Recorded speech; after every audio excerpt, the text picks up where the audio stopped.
Bom dia, bom dia, bom dia. Bom dia. Bom dia. Não pro Vacareza. Não, o Maldito Vacareza, Vacareza. o O Vacareza, Vacareza saiu do armário. o Vacareza é do armário. O Vacareza é um cara curioso, né? O Vacareza, eu conheci o Vacareza em 1990, tal, assim como esses todos os outros ali do PT, né? Um cara, um médico, né? Eu acho que é sanitarista também, se eu não me engano. E depois começou a andar com essas gravatas e ternos, gravatas com nós, Windsor, não sei o quê, tudo mais. E aí, depois do mensalão, engraçado porque em algum momento, eu acho que ainda estava na Veja, eu recebi um Feliz Ano Novo do Vacareza, assim, do nada. Aí eu olhei aquilo, falei, Feliz Ano Novo para você também, Vacareza. Eu falei, ele deve achar que eu sei alguma coisa que eu ainda não sei. Mas que saberá, em 2017, quando ele estiver na cadeia. Exatamente. Muito curioso. É o petista que Feliz ano, virou... agora você pode desejar para ele. Feliz ano novo. Feliz Ano Novo. É o petista que virou PMDBista, né? Não é isso? Ele não era um troço estranho? É. PT do B, Ou não é PMDB? Eu achei que fosse PMDB. Não, não é PMDB, né? depois que ele não conseguiu se reeleger, ele virou um troço estranho. Saiu do PT. Ele- Não Agora, passa.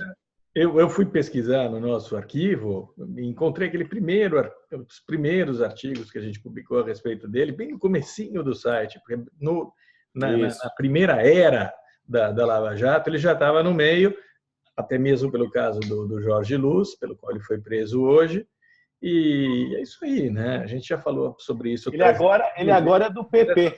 Essas investigações crescem, até que a PF bate na porta do cara. Ele é do PP agora. Ele é do Partido dos Prisioneiros, que também que tem outra versão que é ainda mais forte, que é o Partido dos Presidiários já, né? Tem uma nessa operação de hoje tem um e-mail, a gente vai colocar daqui a pouquinho, um e-mail dele com essa turma do Jorge Luiz, citando justamente um encontro com ele e o Palocci.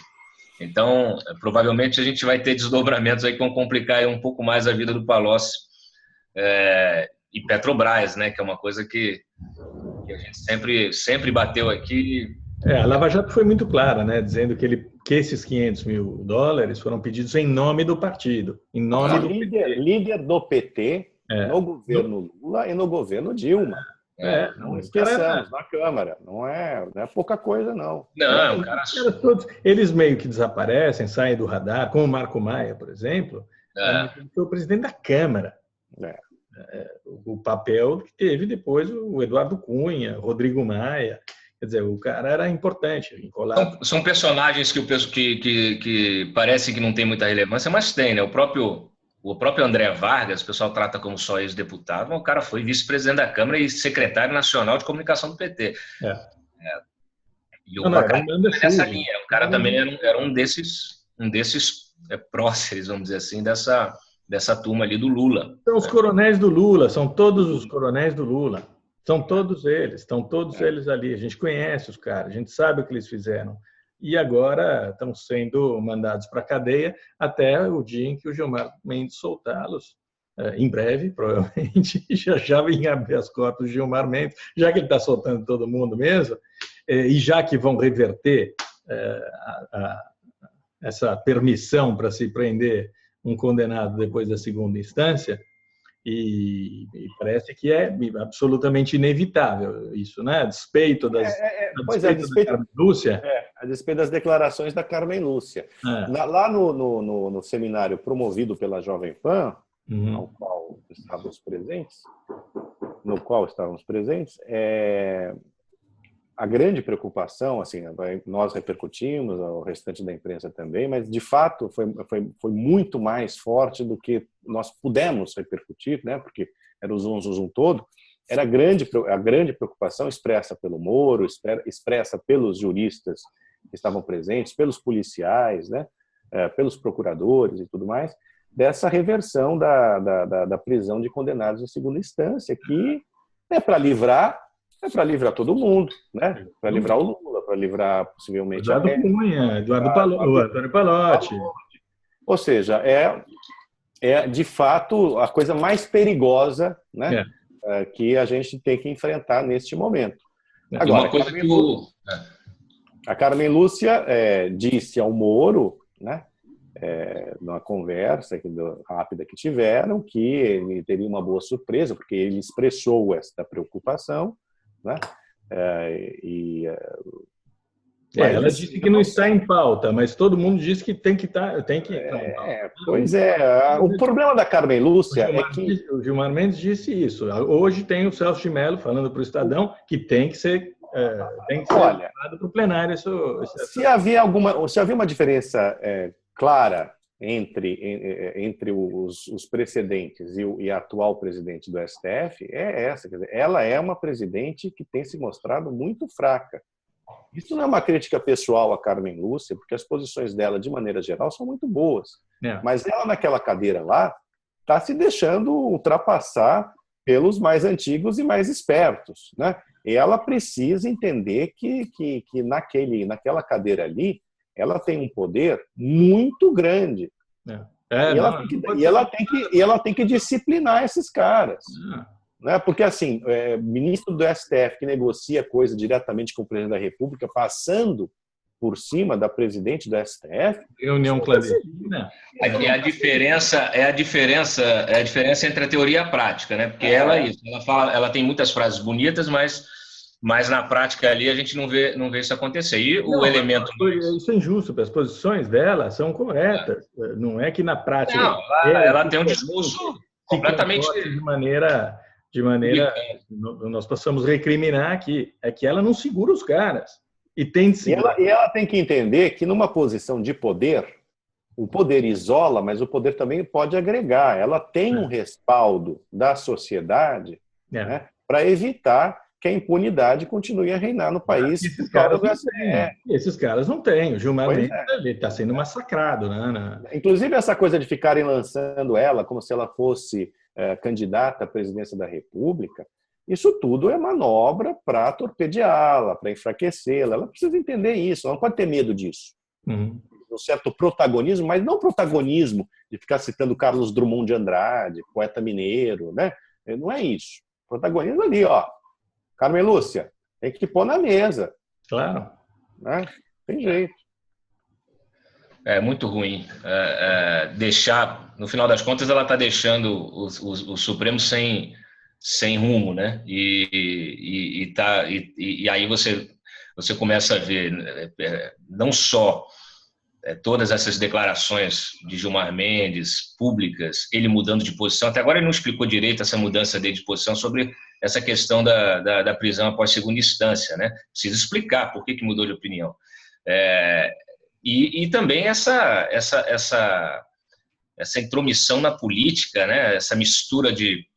É um ministro... Não, porque, sabe, olha é um ministro do Supremo fazendo política, né? Tá toda hora aí conversando com Temer sobre os rumos, né, das políticas. Cláudio, hoje está nos jornais. Negociando coisa ali mesmo, né? Naquela gravação lá do Aécio, o que ele está fazendo ali era discutir uma questão política, né, que está sendo discutida, né, que estava um projeto. Hoje está nos jornais que ele emendou todo o projeto sobre o parlamentarismo e entregou em mãos. Está no Estadão, entregou em mãos ontem à noite ao Rodrigo Maia e ao Eunício Oliveira. Se isso não é confusão de poderes... Ele encarnou o legislativo. É mais fácil ele sair do STF logo. A questão... Mas olha... Que um ministro tenha posições pessoais e tudo mais, ok, não há, né, é isso mesmo. Mas o problema é que está contaminando o STF, a imagem do STF, certo? E a imagem do Poder Judiciário. E neste caso, a presidente do Supremo, que é a figura máxima do Poder Judiciário, tem que fazer valer a Constituição. É isso aí. Porque e essa intromissão, esse cruzamento de judiciário com legislativo, com executivo, Pô, isso aí virou uma confusão, isso aí é uma piada. Não, mas e se você tem algum vínculo, mesmo que distante, com o Jacó Barata, você não pode soltar o cara. Se você tem um vínculo, mesmo que distante, com o Eike Batista, você não pode soltar o cara. Você passa esse processo para um colega, para outro juiz, para outro ministro, que possa cumprir este papel com absoluta liberdade. Uma questão que é evidente em qualquer tribunal do planeta. Você não julga aquilo. Diogo, tem coisas que um ministro ser declarado minimamente suspeito. Tem coisas que um ministro deveria evitar, né? Assim, é claro que você não é responsável pelo que os seus parentes fazem. Então, se tem um parente que é casado com um mafioso do transporte público, um chefe da máfia do transporte público, você não tem responsabilidade em relação a isso. Mas ir no casamento, virar padrinho do casamento do filho do mafioso, que é tão... Não, mesmo que você não tenha relação nenhuma direta com esse cara, tá boa, você não julga. Você não julga. Bons Tem modos. coisas anteriores até o julgamento que eu acho. Esses bons modos, de fato, assim, eu não tenho nem palavras, né? Mas em relação aos modos, aos bons e aos maus modos. Mas a questão voltando à história dos condenados, da prisão dos condenados em segunda instância, com toda essa movimentação política de ministro do STF, fica difícil acreditar que não há uma motivação política, certo? Para reverter a prisão em condenados em segunda instância, agora que estão todos, né, dos grandes partidos pendurados na Lava Jato. Então, assim, não dá, né? E a articulação política que está sendo feita com os investigados, né, Mário? Com os investigados. Aí como é que faz? Investigados. Acabou, não tem mais imparcialidade para julgar. Como é que faz, gente? Não dá, você entendeu? Não dá, é o fim da picada. Isso, olha... Não, é uma avacalhação. É uma avacalhação. Uma chincalhação achincalhamento de todo o processo democrático brasileiro, que é repugnante, né? Revoltante. É um asco esse troço todo. Para. Não dá para aguentar. É insuportável. E o que a gente faz? Nós, aqui, o que a gente faz? A gente dá notícia. Vai continuar dando notícia. Não existe um cara que vai pisar em cima da gente, vai falar, para de dar notícia. Não existe isso. Agrade ou não, seja de baratas ou ratos. Exatamente. Agora, e aí virou essa coisa, né? Quer dizer, mais uma vez, o STF, um ministro do STF faz uma coisa e um juiz de primeira instância responde, né, com uma nova ordem de prisão. O Moro já tinha feito isso. Exatamente. E agora, tem esses dois moços aí que são corajosos. Eles são juízes exemplares. Não tem jeito. Vai fazer o quê? Né? Vai fazer o quê? Então fica aquilo, né?